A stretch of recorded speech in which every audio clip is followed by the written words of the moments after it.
Кое според вас е най-голямото предизвикателство в опазването на природата? Нарастващото човешко население. Където сме ние, няма нищо друго.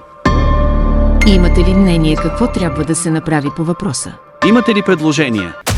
Чували ли сте някога за зеленото движение? Трябва да знаете за зеленото движение, защото зеленото движение е много важно, мощно оръжие, което ще бъде използвано срещу вас. И сатанинската екология е на преден план в нашия дневен ред. Може би е по-голямо зло, когато всичко е казано и направено, да запазим милиони хора живи, които никога няма да бъдат продуктивни.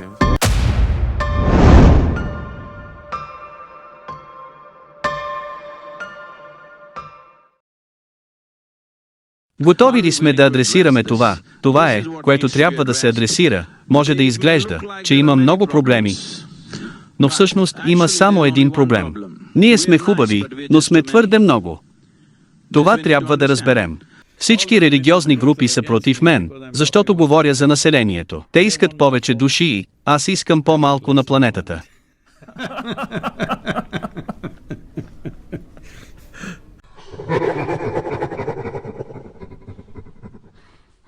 Трябва да стабилизираме населението. И какво не е наред с населението? Имаме твърде много хора, затова имаме глобално затопляне. Имаме глобално затопляне. Защото твърде много хора използват твърде много неща. Ако не ни стане ясно за глобалното затопляне и ядрените оръжия, няма нужда да се тревожим за човешките права. Всички хора ще са изчезнали. Либерални организации, включително Обединените нации, се стремят към развитието на една световна религиозна организация. Днес на 55-та годишнина на ООН репортерът на CBN Уенди Грифин хвърля поглед какво стои зад този натиск за глобален религиозен глас. След известно време барабаните, песнопенията и молитвите, представляващи много от световните религии, започнаха да звучат еднакво. Някак си губят вкуса си в топене на духовна супа.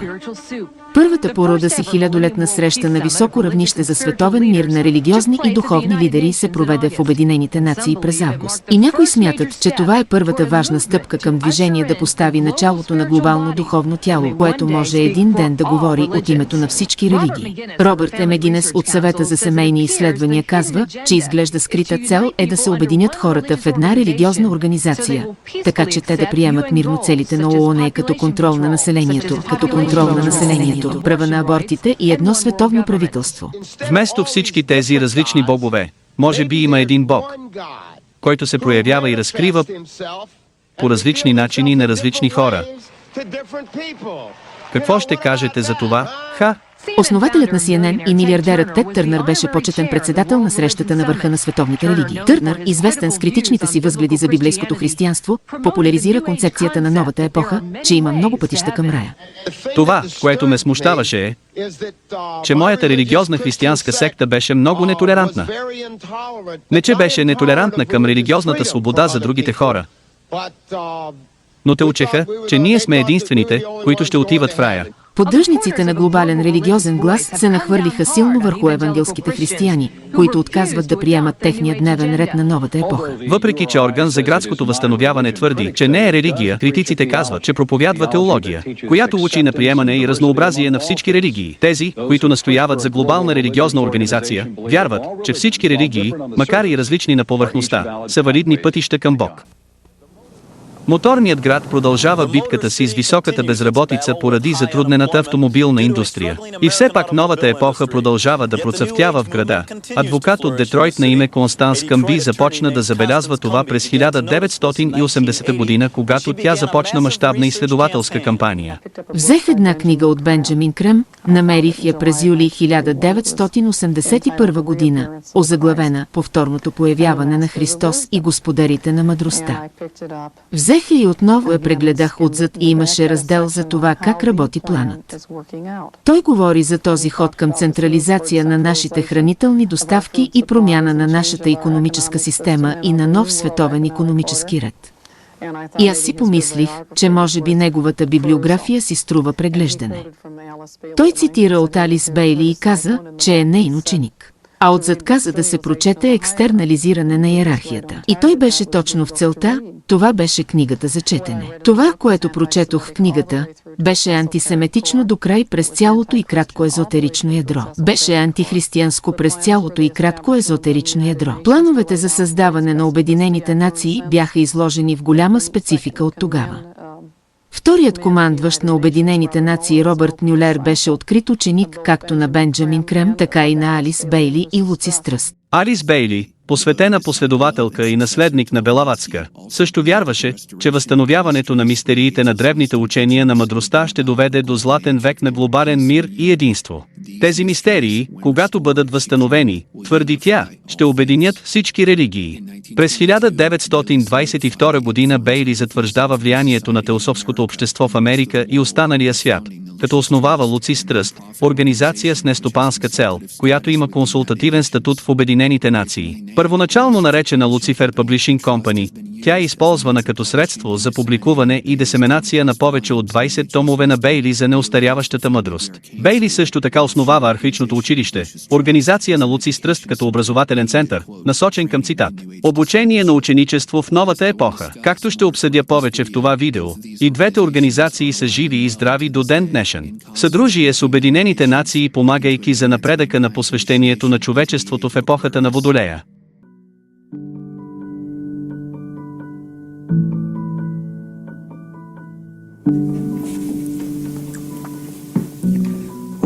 Тук има библиотека на Алис Бейли.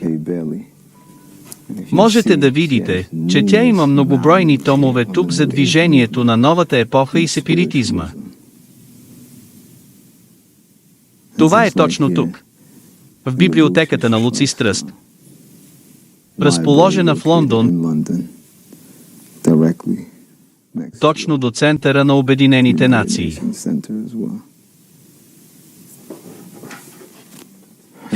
Ето още една интересна, вътре в библиотеката на Луци Стръст. Откровена история на езуитите.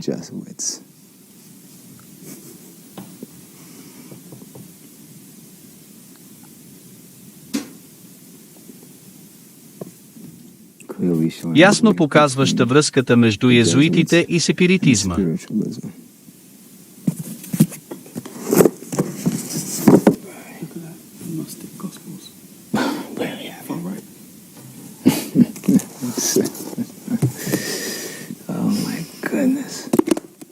Гностическите евангелия.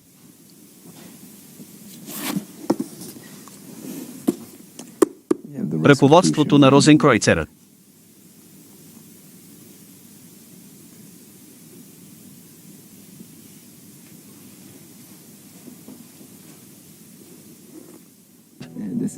Това е Белаватска. Тук горе имате писания за тайната доктрина. Това е. Това са купища и купища книги точно тук от Алис Бейли и съпруга и Фостър Бейли.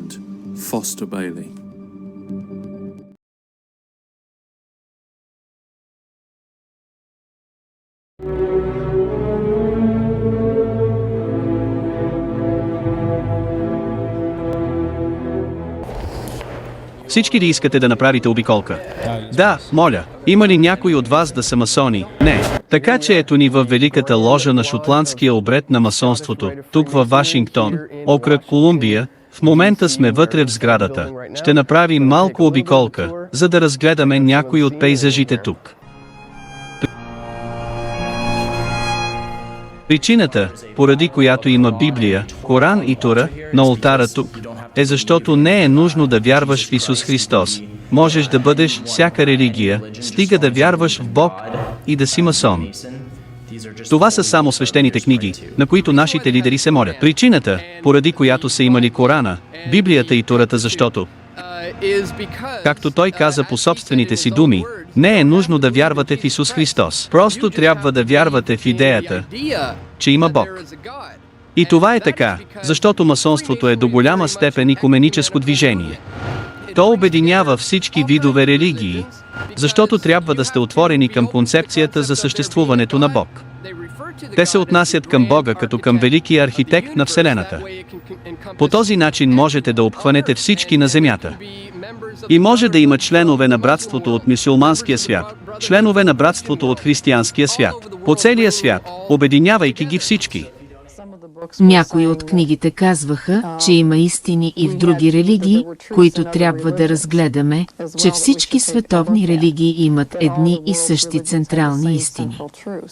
И те говореха за лек за диалог и ми се стори, че диалогът клони силно, напълно силно в полза на източния мистицизъм, повече от източните религии, приемащи части от християнството.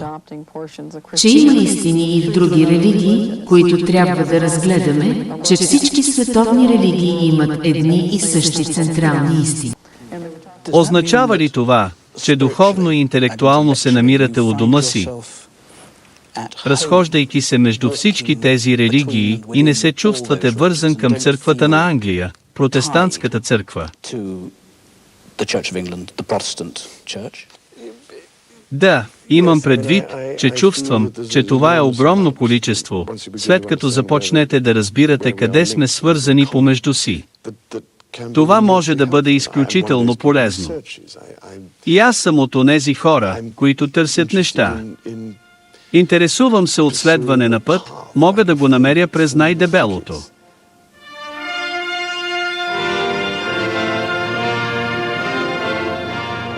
Но когато принцът наследява короната, той също наследява символична роля на пенакъла на установената църква. По време на коронацията принц Чарлз наблюдаваше как майка му е възцарена като върховен управител на църквата на Англия, защитник на вярата. И аз лично виждам, че по-скоро го виждам като защитник на вяра, а не на вярата. Защото това просто означава само едно конкретно тълкуване на вяра. По-скоро бих го видял като защитник на самата вяра, която е толкова често подложена на толкова много потъпкване в наши дни. Тъй като цялата концепция за вяра или взаимстване във всичко отвъд това съществуване, отвъд самия живот се смята за почти старомодно и неуместно. Така че защитник на вярата означава защитник на онези, които вярват в Бог под каквато и да е форма, които бихте искали да насърчите в този капацитет и този подтик. Да, имам предвид защитник на божественото в съществуването. Мисля, че моделът на божественото е във всички нас. Но това е, защото ние сме човешки същества, може да се изрази по толкова много различни начини. Винаги съм смятал, че католическите теми са също толкова важни, колкото англиканските и протестантските.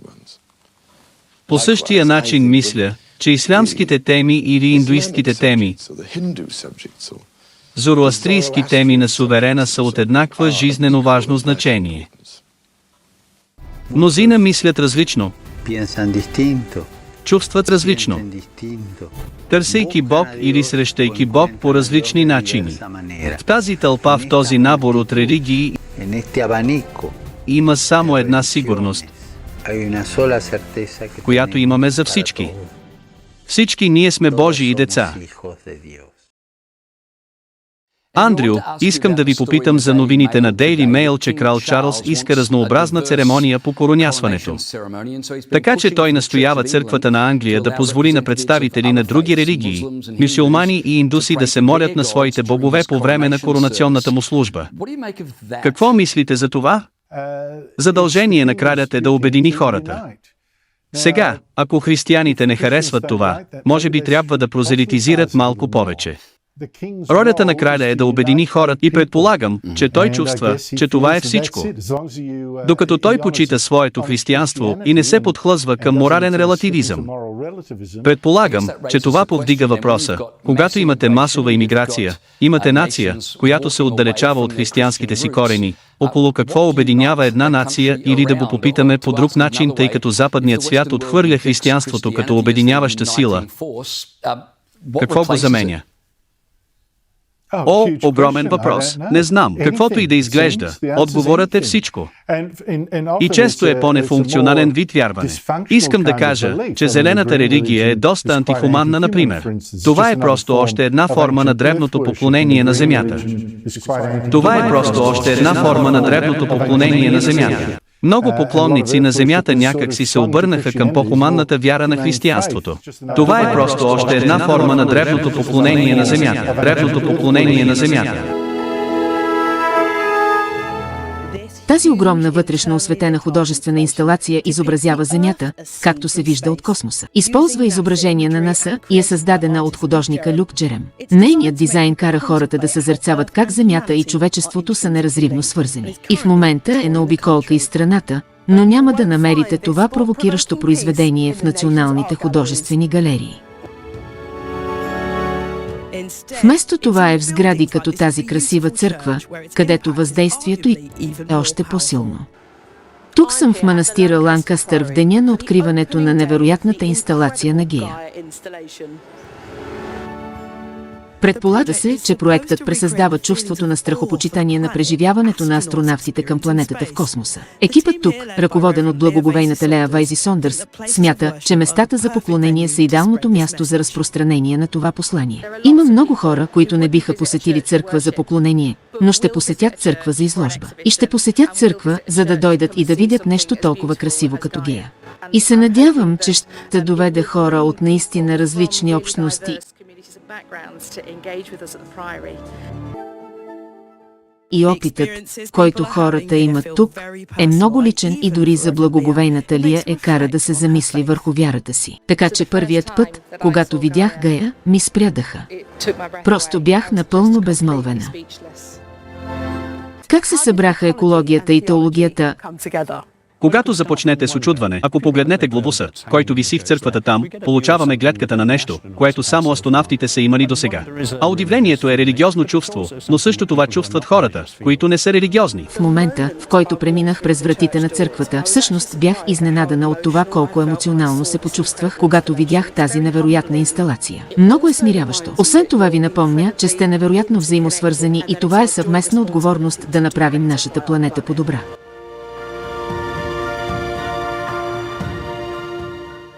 Имахме няколко сесии, за да се опитаме да помислим за Земята и какво ценим в нея и как можем чрез стила на Бехаранятян да изобразим Земята. Ние правим 8-минутен танц и той ще бъде за цветя и пчели и как е създаден светът.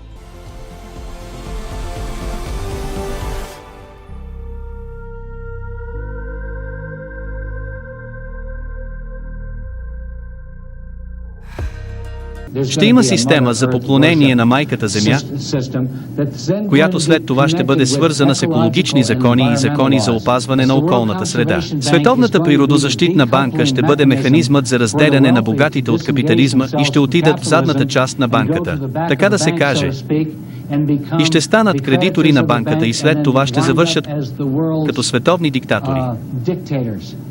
Те ще дойдат и ще кажат, не можете да платите ипотеката си. И сте на колене и ще загубите фермата си. Ето, вземете заем от Световна природозащитна банка. 5 години преди първото плащане и плащанията са ниски и са само 3% лихва. И вие ще помогнете на Майката Земя. И това е друг аспект на това нещо. Ще бъде като религиозна гордост. Хитлер дойде, гордейки се с отечеството. Ние ще видим нещо дори по-голямо от това. Тези хора ще продадат тази Световна природозащитна банка като нещо, което помага на Гея, Майката Земя. Защото има религиозен култ към Майката Земя, произлизащ от това нещо. Отдавна съм забелязал, че хората са склонни да не предприемат действия, докато не настъпи истинска криза. Дами и господа, кризата е с нас от твърде много години.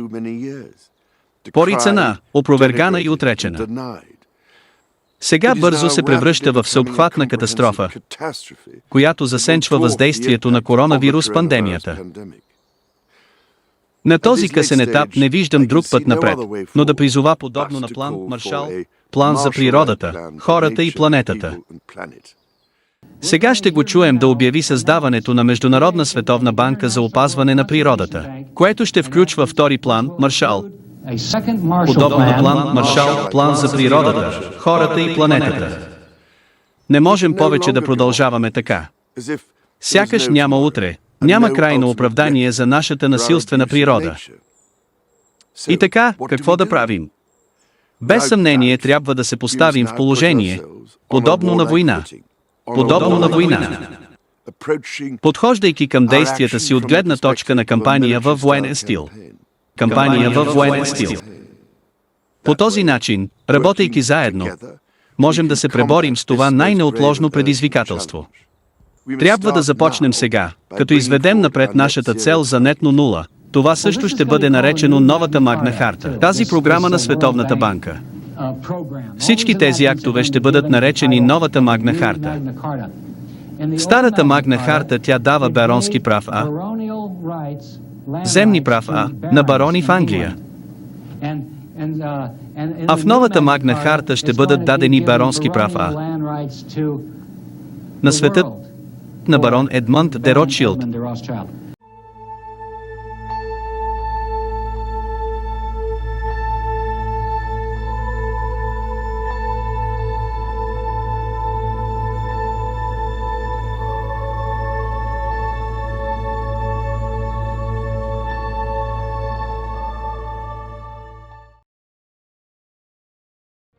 Стартирам Терахарта като основа на планът за възстановяване за природата, хората и планетата.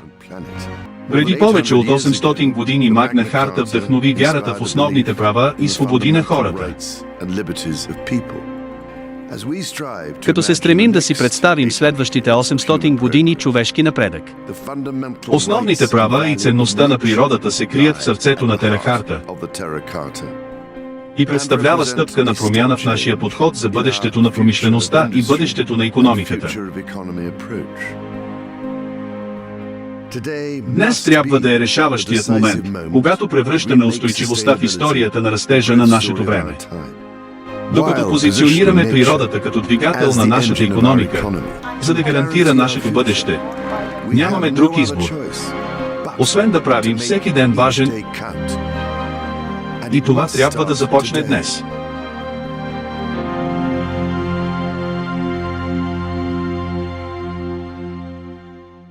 Джордж Вашингтон, Томас Джеферсън, Уилям Хауърд Тафт и президентът Барак Обама. Едно младо момиче ги проследи до един общ прародител. Всичките са братовчеди и всички внуци на Джон Лътклин. Това е първото родословно дърво от този вид, извиващо повече от половин милион имена за месеци.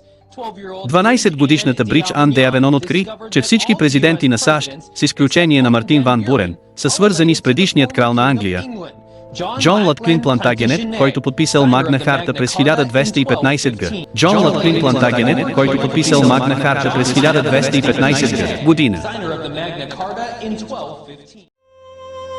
Пътуването ми ще ме отведе през подножието, където древните села са оцелели практически непроменени въпреки бягството на Румъния към модернизацията.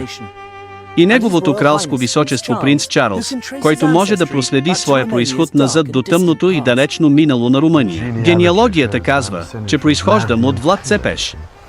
Така че имам малко колче в страната, така да се каже. Влад Дракула, известен още като Влад Цепеш, благодарение на любимия си метод за екзекутиране на хора. Дракула означава син на дракона. Той също е прародител на британското кралско семейство. Баща му Влад II е бил член на тайното общество, известно като Ордена на дракона. Влад Старши се присъединява към рицарското общество, известно като Ордена на дракона. И след неговото въвеждане му е дадено фамилното име Дракула, което е производно на драк, което означава дракон на древнорумънски. Но на съвременния румънски език това означава дявол. Неговият син е наречен син на Драко. Името е Дракула, син на змията.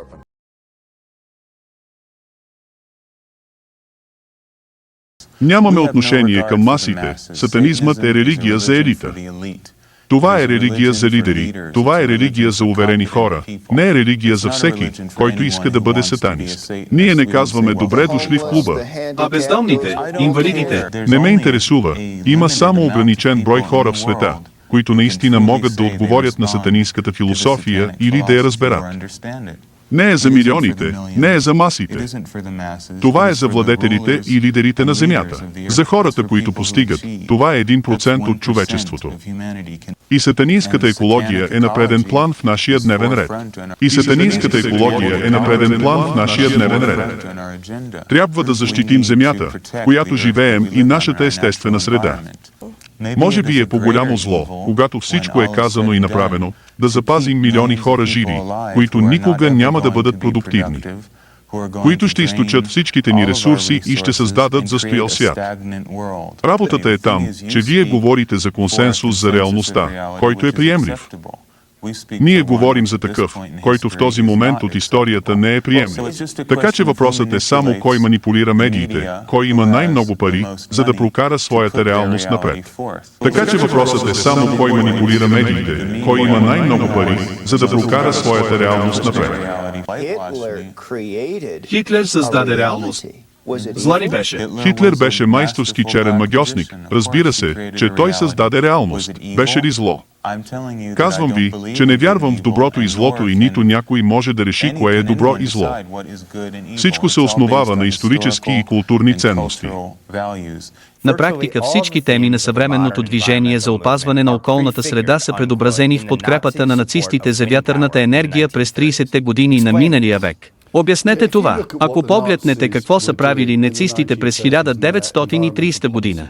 В техните екологични политики, почти всичко виждаме в съвременното движение за опазване на околната среда, което правеха нацистите. Така че се оказа исторически факт, че нацистите бяха първата политическа партия в света, която имаше програма за вятърна енергия. Също така се оказа факт, че те бяха против яденето на месо и те сметнаха, че е ужасно разточително толкова много зърно да отива за изхранване на добитъка, а не за направата на хляб. Случаят също е, че те имаха няколко икономични правила, защото са имали най-скъпия бензин в Европа и така те всъщност имаха много малко хора, които караха коли.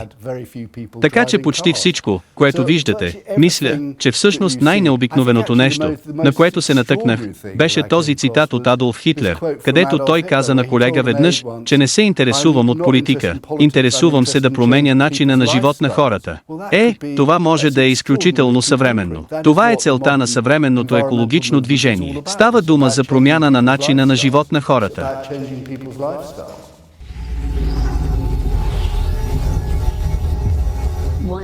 Един ден ще променя света. Ще променя начина, по който общувате, начина, по който се свързвате, работите, начина, по който живеете. Но не мога да го направя сама. Ако успея, ще е защото сме успели заедно. Ще бъде благодарение на теб и на тези, които дойдоха преди вас.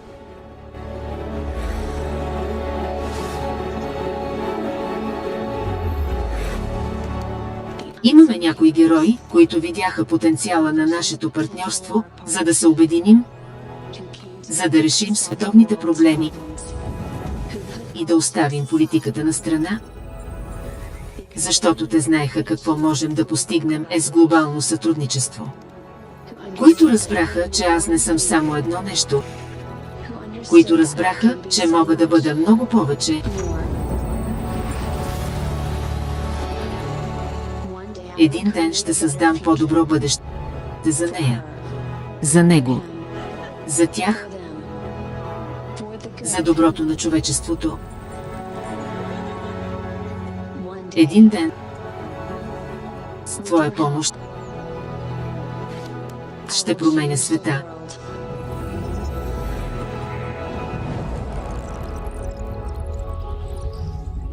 Един ден започва сега.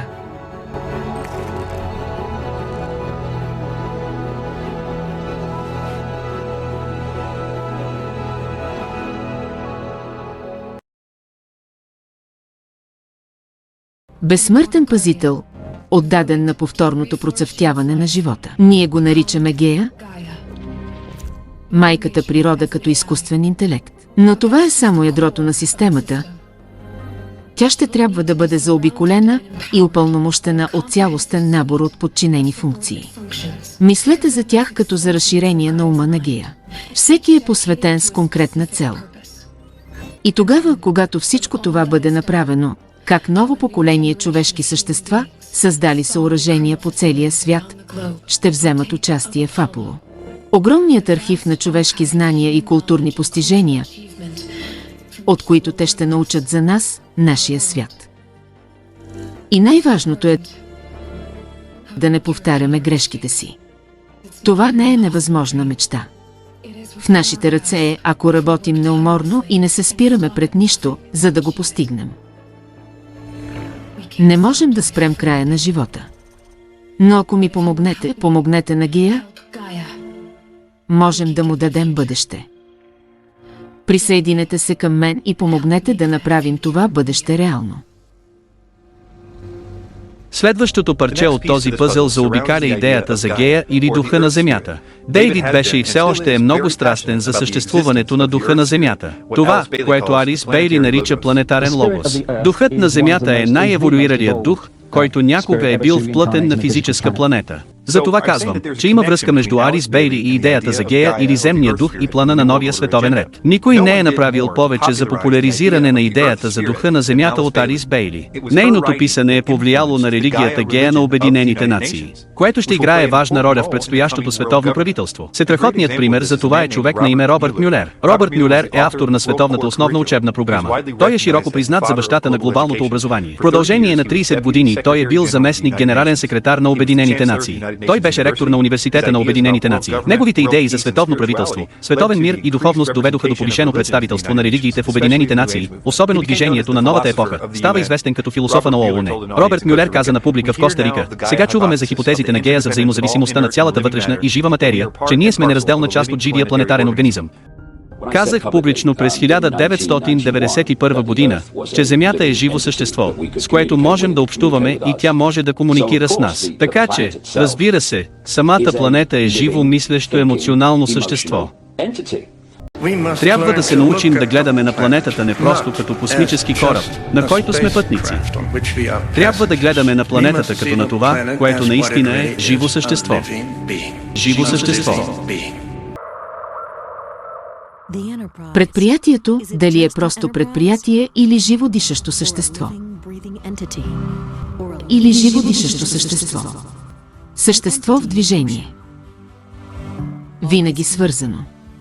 Постоянно развиващо се. Обещанието става реално с изкуствен интелект. Едно, което е отворено. Едно, което се учи от себе си и от света около себе си. Нейните хора и нейните системи. Да станем толкова човешки, колкото и ефикасни. Да направим предприятието едно. Едно със свързан свят. За свързани изживявания. Създаване на симфония от синергични системи. Работа в перфектна хармония. Даване на предприятието повече от ум. Дух. Дух. Цел. Гледане и усещане. Балансиране и създаване. Поддържане и развитие. Лекуване и трансформиране. Като духа на Земята. Гея. Платформата за изкуствен интелект от Тек Махиндра, захранвана от Акумеосе. Подпомагане на формата за свързаното бъдеще. За предприятието, за планетата. За всеки. 700 години преди новата ера в гръцката митология, Гея е духът на Земята, който бди над планетата и поддържа екосистемите и живота. 1969 Джеймс Лъвлок представи хипотезата за Гея. Той предложи всички живи организми да образуват синергична и саморегулираща се сложна система. Уникална мрежа, която помага да се поддържат и предварят условията за живот на планетата. Днес и утре. Създадена от Тек Махиндра, Гея е духът на предприятието. Гея е духът на предприятието. Платформа за изкуствен интелект с отворен код, която променя работата, живота, общностите и планетата. Помага ни да се издигнем и да вървим смело към следващото като едно. Чували ли сте някога за зеленото движение?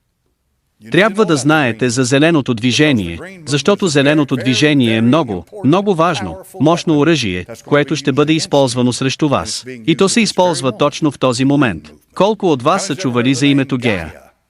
Гея е богиня. Гея е богинята на земята. Помните ли? Гея е богинята на земята. Тя е богинята майка. Тук получавате термина майка земя. Колко от вас са чували този термин?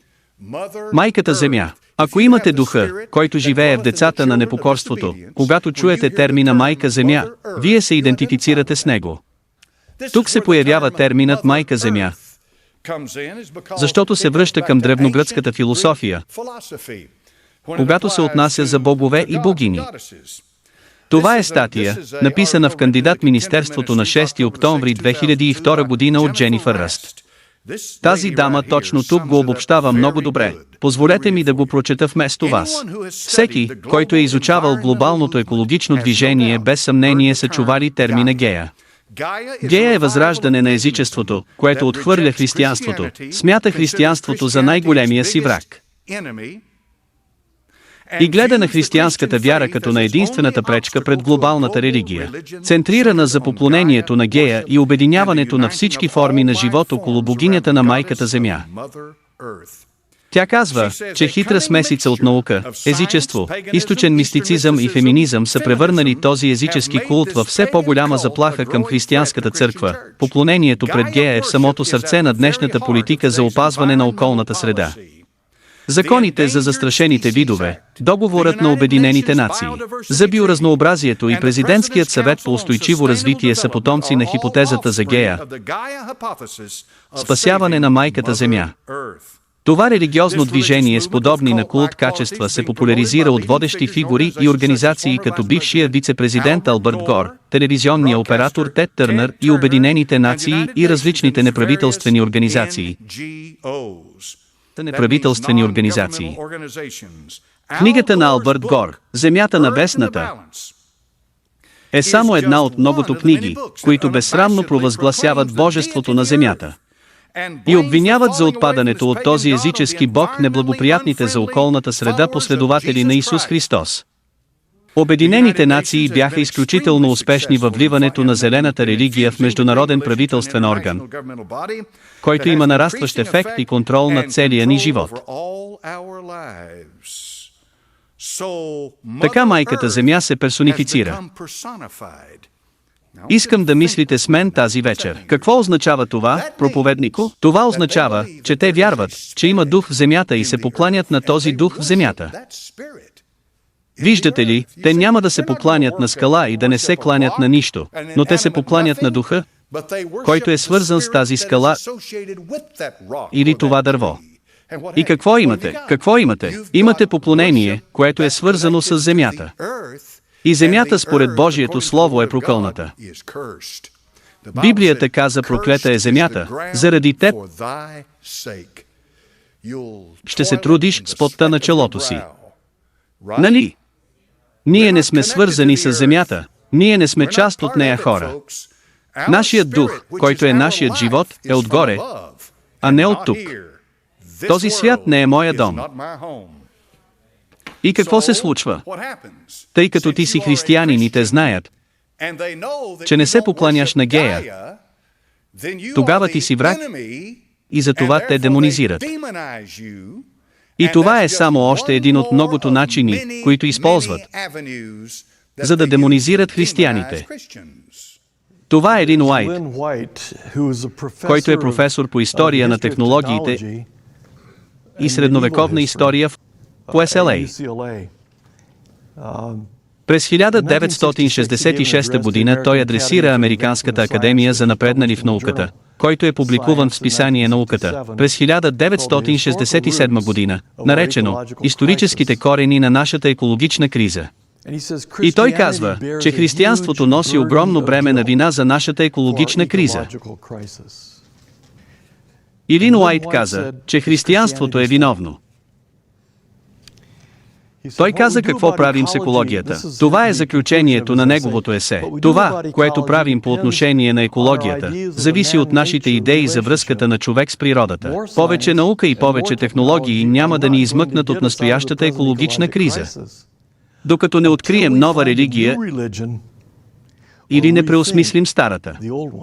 Преосмислим, в смисъл, да преосмислим традиционната юдеохристиянска религия. Докато Уайт не беше сам, въпреки че вероятно беше първият забележителен глас, който каза това. Арнолд Тойнби, видният историк през 1973 година, почти в края на живота си, написа есе «Битието на замърсяването». Игра на думи, умишлено. В битието е тезата на есето му, според него, е върху някои от основните заболявания на днешния свят, по-специално безразсъдното екстравагантно потребление на незаменими съкровища на природата. И замърсяването на тези от тях, които човекът все още не е погълнал, може да се проследи до религиозна кауза и тази причина е възходът на монотеизма. Така че точно в началото на движението за опазване на околната среда е със силен антихристиянски етос. Всъщност е трудно да се намери изобщо много написано в края на 60-те или началото на 70-те години, което не предполага, че юдеохристиянството в Северна Европа и Съединените щати е отговорно за някои от нашите екологични проблеми. Всички религии се обръщат към сатанизма. Ние сме в самото начало на нова сатанинска ера. Доказателствата са навсякъде около нас. Всичко, което трябва да направите, е да ги погледнете. И докато се придвижваме към сатанинския век, ще видим последния дъх на християнството. Зена, ако този нов сатанински век наистина се появи, ако вашите числа се увеличат в църквата на сатаната и както се надявате, че броят на християните ще намали и изведнъж вие сте хората с новия социален ред. Опишете ми какъв ще бъде този социален ред. Мисля, че ще поеме своя собствена инерция, която бихме имали, това, което ще видим, когато природата поеме своя курс, защото това е всичко, за което стоим, е да оставим природата да диктува какви са нашите действия, независимо дали е на ниво момент за момент или ниво на инстинкти. Можеш ли да бъдеш малко по-специфична, някои от законите? Променят ли се законите на Земята в момента? Законите вероятно ще станат по-строги. В правителството ще намерите хора. Този, който най-често срещам, е Доналд Кийс от Обединените нации, разбира се с Мюлер, който също е от Обединените нации. И те са написали книги по темата, където се говори за едно световно единство, едно световно правителство, което ще се формира в един световен съд. Сега тази двудневна среща, която се провежда на всеки 3 години, събра религиозни лидери от цял свят, за да се съсредоточи този път върху това как религиозните лидери могат да насърчат духовното и социално развитие в света след пандемията. И сега той въвежда четенето на декларацията на документа.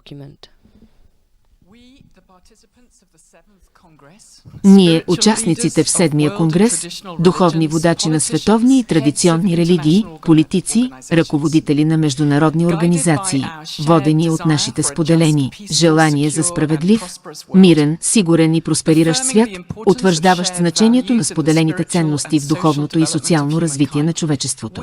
Ние, лидерите на този конгрес, стигнахме до обща позиция и декларираме следното.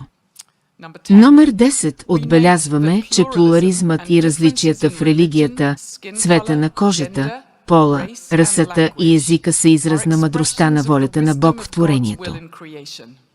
Следователно всякакви инциденти на всякакви случаи на принуда към определена религия и религиозна доктрина е неприемливо.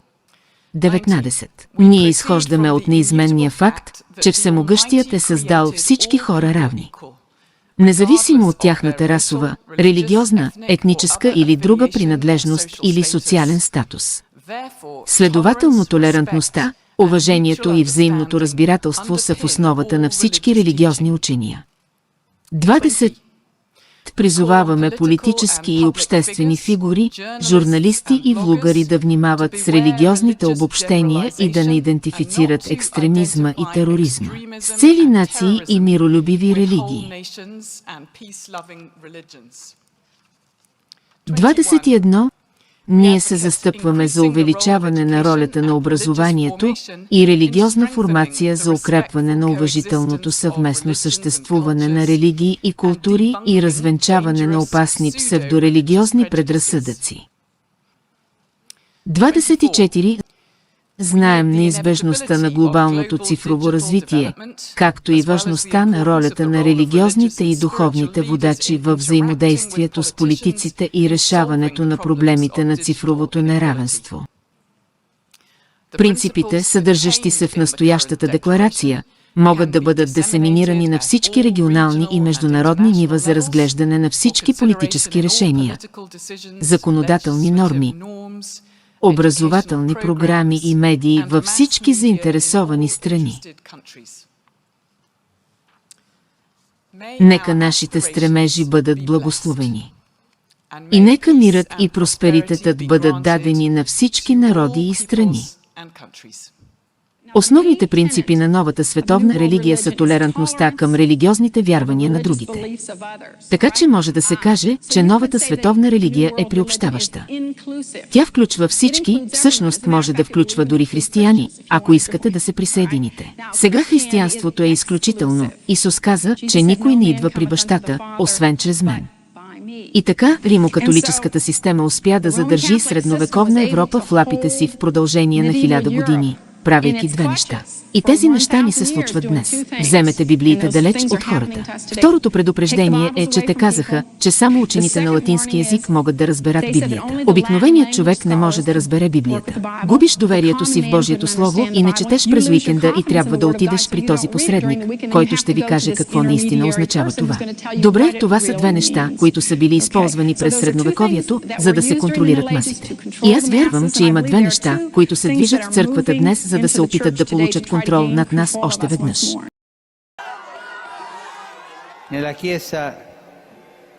Църквата няма направи си сам. Няма хора на свободна практика. Колко пъти сме чували папа Бенедикт да описва църквата като ние църква. Понякога може да чуете някой да казва: вярвам в Бог, Исус, но църквата не ме интересува. Колко пъти сме чували това? Това е грешно. Има хора, които вярват, че можете да имате лична, пряка и непосредствена връзка с Исус Христос извън общението и посредничеството на църквата. Тези изкушения са опасни и вредни. Те са, по думите на великия папа Павел VI, абсурдни дихотомии. Запомнете, да си християнин означава да принадлежиш към църквата. Име – християнин. Фамилия – член на църквата. Ако не сме наясно с тази принадлежност към хора, ние не сме истински християни. Идолопоклонството е много широко разпространено сега. Имаме нашите богове. Може би не сме ги направили с ръцете си, но сме ги създали с нашето въображение. Богът, който ние искаме да имаме, така че ние ги правим по наш собствен образ. Идолопоклонничеството не спира само защото не ги правим от дърво, камък и благороден метал. Писмото на Исус е свързано с това да не се прави компромис. Дженкинс изтъкна, че светът от първи век не преследваше християните заради вярата им в Христос. Те преследваха християните заради изключителната им вяра в Христос. Фактът, че те не биха направили компромис и не признаха всички тези други богове и участват в културните и религиозни практики на това поклонение на идоли.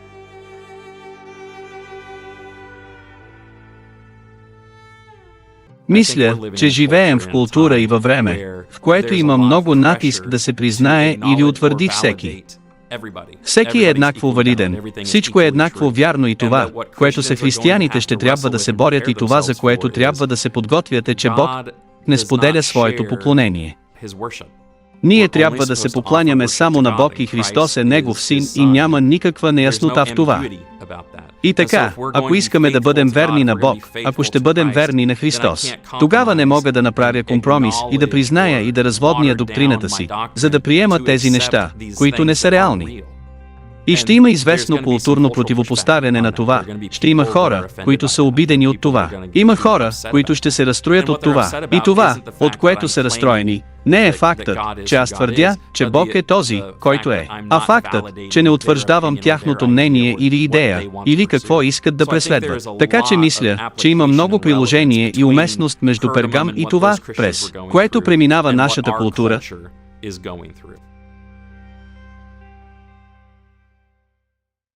Преследването винаги е било реалност в църквата от книгата на Деянията. Винаги. Преследването винаги е било срещу истинската църква. Истинската църква, истинското Евангелие, истинският Господ е мразен от владетеля на този свят и той е владетелят на тази световна система. И всички хора, които не принадлежат към него, са част от тази система и от техния баща дявола. И следователно истинската църква винаги е атакувана. Това не е изненада. Исус каза, всеки, който ви убие, ще мисли, че принася служба на Бога. И това ще сторят, защото не са познали нито Отца, нито мене, но аз ви казах тия неща. Когато дойде времето им, да помните, че съм ви ги казал. Но ако всички тези неща са така, какво трябва да направи човек? Зададохме този въпрос на пастор Джо Шимел, старши пастор на църквата Благословена надежда в Сейми, Вали, Калифорния. Исус каза, този, който не е с мен, е против мен. Така че може да сте на страната на новия световен ред, като черен магьосник, сатанист или някой, който просто е хванат в тази лъжа.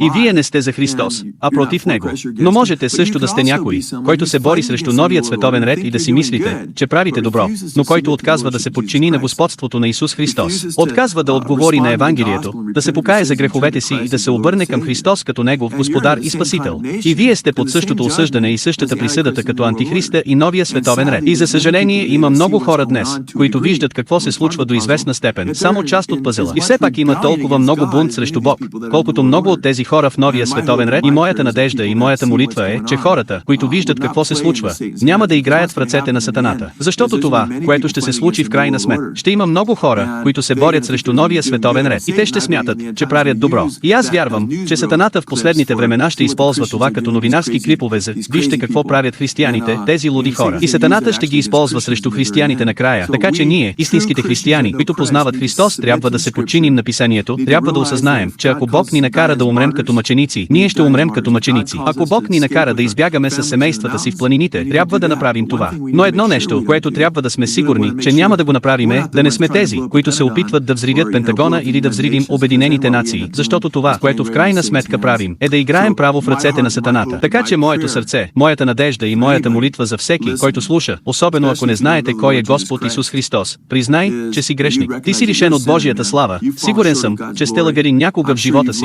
Сигурен съм, че сте опозорили майка си или баща си. Сигурен съм, че сте използвали името на Бог на празно. Сигурен съм, че някога сте взели нещо, което не ви е принадлежало. Библията казва, че всички са се грешили. Ти си грешник, ти си обречен, ти си под Божието осъждане заради греха.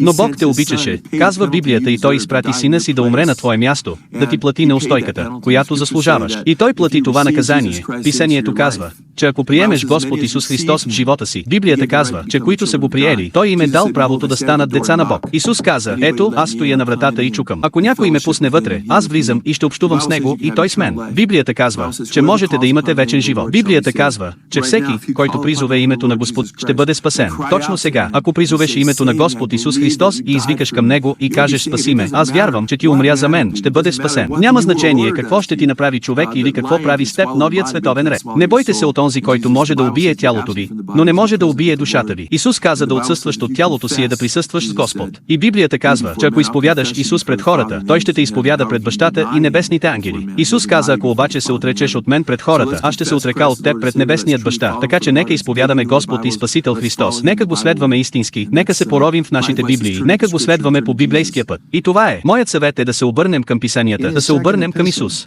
Във второто си послание апостол Петър пише: още и това нещо да не забравяте, възлюбени, че за Господ един ден е като 1000 години и 1000 години като един ден.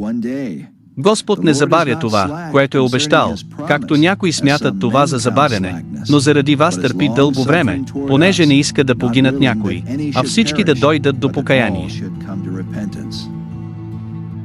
А Господният ден ще дойде като крадец, когато небето ще премине с бучене, а стихиите на жежени ще се разпаднат и земята. И каквото се е вършило по нея ще изчезнат. И така, понеже всичко това ще се разпадне, какви трябва да сте вие в свят живот и в благочестие, като очаквате и копнеете за идването на Божия ден. И така, вие, възлюбени, като сте предизвестени за това, пазете се да не би да се завлечете от заблуждението на беззаконните и да отпаднете от утвърждението си. Но растете в благодатта и познаването на нашия Господ и Спасител Исус Христос. На Него да бъде слава и сега, и завинаги. Амин.